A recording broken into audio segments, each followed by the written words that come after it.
With a rustling sound, I threw away the birthday present Bob had given to our daughter, Catherine, into the trash can. What are you doing? Say sorry now. With a fierce look, my mother-in-law, looking like something out of a horror movie, glared at me. Did you see the content of the card? As she looked at the card, she began to tremble. Admittedly, discarding a gift from a loving father into the trash without handing it over to Catherine was wrong. However, after seeing the content of the card, there was no way I could happily give it to Catherine. Catherine is only 4 years old. She's in the middle of her preschool years, and she's at her most adorable. Everyone, including Bob, both our parents, and all our relatives, are totally smitten by her. She has received so many gifts, and I'm truly grateful for them. For some reason, Bob bought a separate gift and kept it a secret, not even telling me what it was. I was excited to see what was inside, not just for Catherine but for me as well. But now, the nature of the gift didn't matter anymore. I am Mary Johnson. I met Bob at a friend's wedding reception. When everyone was slightly tipsy, we played a bingo game. Both of us called bingo at the same time, and that's how we met. There was only one sling bag as a prize for the bingo, which he really liked. I gave it to him, and we agreed to meet another day so he could buy me a different one. That's how our relationship started and quickly led to marriage. It seemed very fast, but Bob was 30 and I was 32. Our ideal was to have 3 kids, so we thought the sooner, the better. Both my parents passed away early, so I was the only one from my side during our family's first meeting. As soon as I started my greeting, my mother-in-law said, "Oh, you came alone? Don't tell me you're one of those with an unknown background?" That was way out of line. She doesn't even know about my family background. There are things one should and shouldn't say. My mother passed away when I was in high school. I wanted to get along with Bob's mother just like I would with my own mother, but she immediately put me off. Bob told her, a bit angrily, Mary's parents just passed away early. But her sarcastic comments didn't stop. Aren't you older than Bob? Can you even give birth to a healthy baby? It was clear she had serious reservations about me marrying her son. Bob and his father tried to reason with her, but she wasn't the type to back down. Joe, Bob. She might be a nice woman, but I don't think she's right for Bob. He could find someone younger and prettier, someone just perfect for him. Not some late bloomer with an unclear background. The more she spoke, the worse it got. I pretended to check my phone and made up an excuse that work was calling, so I left. Later that night, Bob called. He apologized for his mother's behavior. Both Bob and his father promised that this wouldn't happen again.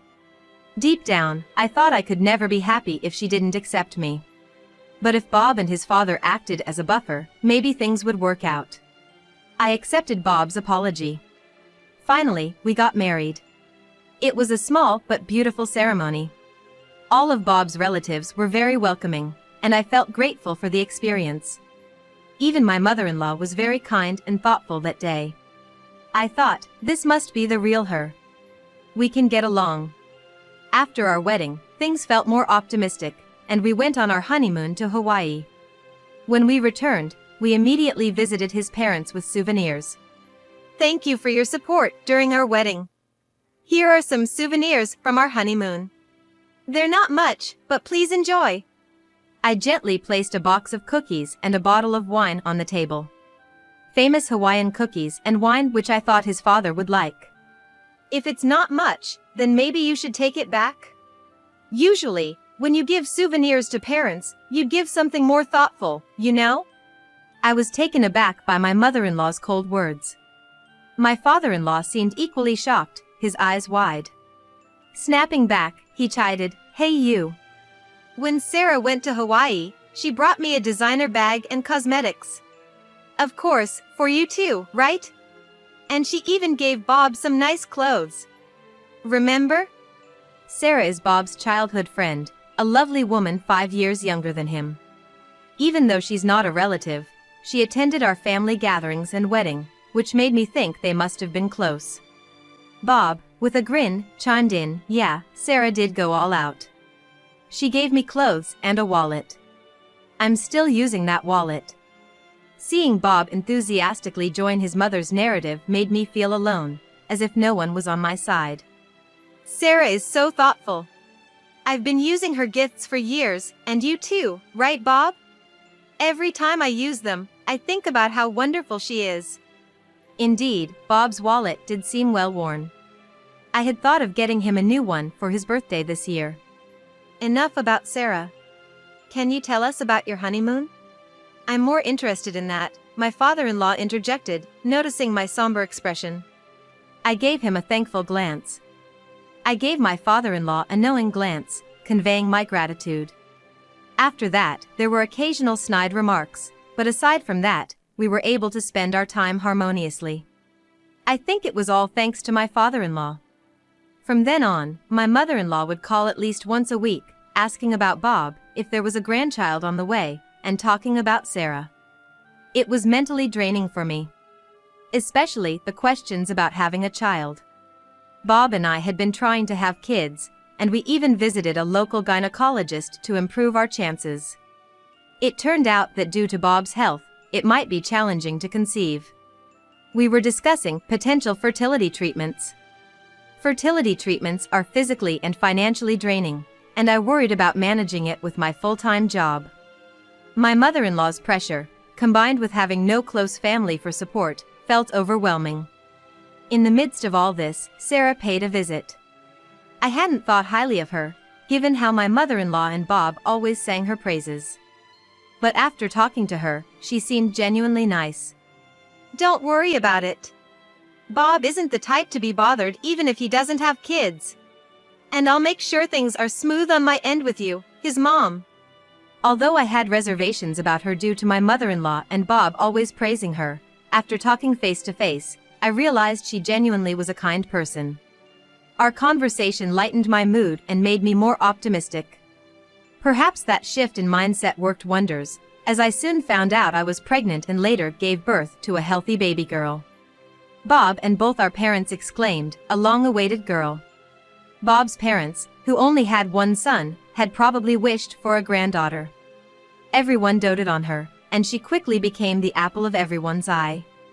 Our daughter, Catherine, grew rapidly, moved from daycare to kindergarten, and seemed to play with a lot of friends every day. I returned to work, and my weekends became busier. Whenever I wasn't around, Bob would take Catherine to his parents' place. Whenever I could come home early, the house would be empty. On the occasions I finished early, I'd usually meet up with them at Bob's parents' house.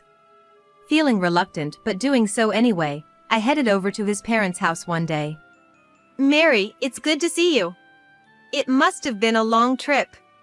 Thanks for coming, especially if you're tired," greeted my father-in-law, welcoming me at the doorstep. Bob, Catherine, and Sarah went shopping together. They might be playing in a nearby park. I hope you can relax even if it's not comfortable here. I had hurried home, only to find out that not only Bob and Catherine were out. And what's the deal with Sarah going along too? Well, it can't be helped. Having nothing else to do, I busied myself by tidying up parts of the house and pulling weeds from the garden, careful not to interfere with my mother-in-law's space. Around 6 in the evening, Bob, followed by my mother-in-law and Sarah, returned. "Hey, Mary. Didn't know you were here. We went shopping with Catherine today. Got lots of toys and clothes, all thanks to Mom and Sarah." Bob, hands full of shopping bags, was followed by a delighted Catherine. Then, trailing behind, my mother-in-law and Sarah made their entrance. "Oh, Mary, you just decided to come without calling? We're fine without you, you know. If anything, you're in the way." She began with her usual snide comments. "Catherine even said she prefers being with Grandma and Sarah over you. She said that even though you didn't buy her any toys today, Sarah did, and she's happy. She likes Sarah more than you." Such words, even if not truly spoken by Catherine, hurt deeply. With a full-time job, the time I spend with Catherine is limited, and from a disciplinary perspective, I can't always buy her everything she wants. But to be told she prefers someone else over me, especially Sarah, was heart-wrenching. "Moreover, I heard you didn't want to have a child." Sarah told me. Even though Bob was considering treatments, you didn't want to because it would mean more work for you. You returned to work, so you probably don't want any more kids. Sarah was lamenting how a cute child could have been born. I was shocked beyond belief. I remember confiding in Sarah about our struggles to conceive due to issues with Bob and whether or not we should consider fertility treatments. Sarah had hinted that she might tell my mother-in-law, so what was this all about? Blinded by Sarah's amiable demeanor, I spilled all our marital concerns to her. My vision blurred with disbelief. Too stunned to speak, I was jolted back to reality by Catherine's words, "Look, Mom. I got this pretty thing. Clothes with ribbons and flowers. And guess what? Aunt Sarah got me the toy I wanted for my birthday." I realized Catherine's 4th birthday was coming up next week. I had planned to buy her the present she had been wanting on a day when I could leave work early. She had been asking for a doll, and I had decided to buy the doll along with some clothes for it. Had she already gotten it? I searched for Sarah to thank her for the gifts and to verify what I had heard from my mother-in-law. But she seemed to have left without a word. That night, I tried my best to hold it together, and we went back home, just Bob, Catherine, and me. On Catherine's birthday. I had hoped to celebrate just the 3 of us, but we were invited by Bob's parents. I wasn't keen on going after the traumatic events from last week, but seeing the excitement on Bob's and Catherine's faces, I reluctantly agreed. Bob, Mary, and Catherine. So glad you could make it. Happy birthday, Catherine. Come on in, we've got a feast and cake ready. And of course, presents too. Catherine, with a gleeful yay, darted towards the living room. She was excited about her presents. Before even touching the birthday meal, she was all over the mountain of gifts. Looking at the beautifully wrapped presents made even a parent like me excited. Among them was a notably large gift, which was the one Bob had chosen. Reading the card attached to it made my blood boil. And I threw Bob's gift for Catherine into the trash bin. What on earth are you doing? Apologize now. My mother-in-law, with a face contorted in rage, stared me down. Did you read what's inside the card? As she read the card, my mother-in-law began to tremble. Sure, throwing away Catherine's present from her father was a big no-no. But after reading that card, there was no way I could have given it to her with a smile on my face. Catherine, now 4 and in the prime of her preschool days, was the darling of the entire family. Everyone adored her, Bob's and my parents, and all our relatives. She had received plenty of gifts, and I was grateful for that. For some reason, Bob had gotten her a separate gift and wouldn't even hint at what it was. I was as eager as Catherine to find out what it was. But the card changed all that. The relatives present were equally puzzled. Bob, what's the meaning of this? The card says, "From Dad and Mom Sarah." What's that about? Yes, the message card said, "From Dad and Mom Sarah." I presumed they bought it during their shopping trip last week. It was probably the electronic piano Catherine had wanted. It's pricey, so we had planned to gift it to her when she started elementary school. But it seemed they had already gone ahead and bought it.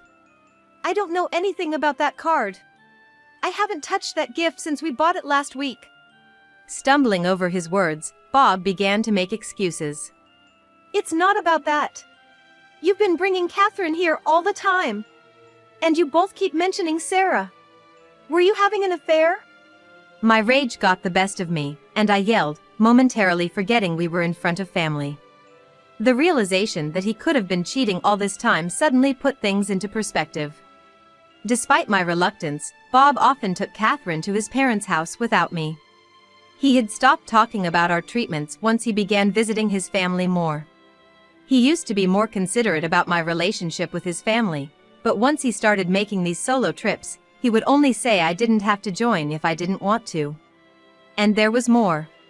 As my anger grew, I was interrupted by a familiar voice. Hello.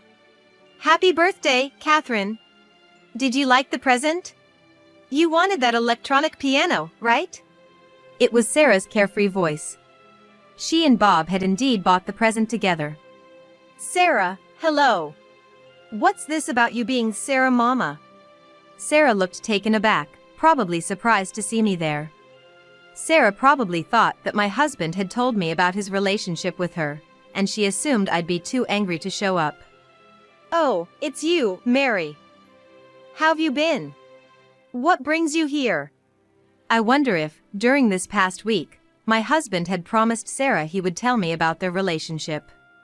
That's why she thought it would be just Bob and Catherine celebrating her birthday. Well, I'm here because I'm Catherine's mother and Bob's wife. And who are you to act so brazenly? I was fuming at Sarah's audacity, acting like nothing was wrong. If this were a comic, steam would be shooting from my ears, or better yet, my head might be depicted as exploding. You're just some older woman. Bob never really got along with you, and he's always had a thing for me. He probably just married you on a whim, but he truly likes me. I'm younger, prettier, and way better than a disliked woman like you. So this was the true nature of the ever-friendly Sarah. When you turn things inside out, she's just a wicked woman in disguise. How dare you? So you're really a spiteful woman. How foolish of me to confide in you. Everything I shared with you was probably relayed verbatim, or worse, twisted, to my mother-in-law, wasn't it? Sarah burst out laughing, her laughter dripping with condescension. Calling me spiteful is a bit much, huh? But maybe you're right. Being cute has its perks. What a devilish woman. Appearances can be deceiving. She always seemed so kind, but her current expression was twisted. Anyways, where's the thank you for the gift? If your daughter's gonna be my daughter, you'd better teach her some manners. I was both furious and dumbfounded. I couldn't comprehend why she believed I'd divorce Bob and give up Catherine. What do you mean your daughter? Even if we did divorce, there's no way I'd give up Catherine. The thought of giving up Catherine was inconceivable. No matter how poor we became, I'd always want to raise Catherine by my side. No way? You should ask her yourself. Catherine told me she likes me better since I'm kind and let her do whatever she wants. Those words hit me like a ton of bricks. Admittedly, I wasn't a mother who spoiled Catherine. I would tell her no when necessary and tried to teach her the value of restraint by not buying her every toy she wanted. So, did she prefer Sarah because she was allowed to do as she pleased and received any toy she wanted? I was at a loss for words. Into this silence, a sweet voice chimed in. I like Mommy the best. Sarah, you just like Daddy, right? You never hug me and comfort me like Mommy does. You only hold hands with Daddy. Catherine's words were so precious that I hugged her tightly, tears streaming down my face. Children can see things more clearly than adults realize. I was overjoyed to know that Catherine recognized and valued the love I showed her. My absolute favorite is Mommy. And Grandpa. Grandma shouldn't say mean things to Mommy. And I don't like Daddy or Sarah. Even when we go out, they just talk to each other and never play with me. Kids are brutally honest. Catherine must have sensed Bob's infidelity. I was furious not only about the affair but also about how it made Catherine feel. Bob, what the heck? You've been cheating on me with Sarah. It's infuriating enough that you cheated, but to do it in front of Catherine is even worse. I'll just come out and say it before you do. Let's get a divorce. My vision blurred red with rage, but I tried to speak calmly. Bob glanced around, as if searching for an ally among our relatives. Wait, Bob, what's going on? You and Sarah were having an affair? And Sarah, didn't you say Mary was a terrible mother? That she was always harsh on Catherine, almost bordering on abuse? I looked at my mother-in-law in shock. Did she truly believe I was abusing Catherine? Sarah looked alarmed. Bob was frantically looking around for help. Bob, I've long thought you should have married Sarah. We could have had many more grandchildren by now. And didn't Sarah say you weren't getting along with Mary? Living in that cluttered house without much housework done, I felt sorry for you. I was so taken aback, I couldn't speak. The two of them had deceived my mother-in-law as well. It wasn't surprising that she was confused since they had involved her without my knowledge. Listening to Catherine, it doesn't seem like Mary is neglecting her duties as a mother. Mary, I apologize. I admit I was disappointed initially that Bob didn't marry Sarah and made some snide comments. But you always treated me kindly despite that. When I tried to build a better relationship with you and talk to Sarah, she told me you didn't like me and wished I'd just go away.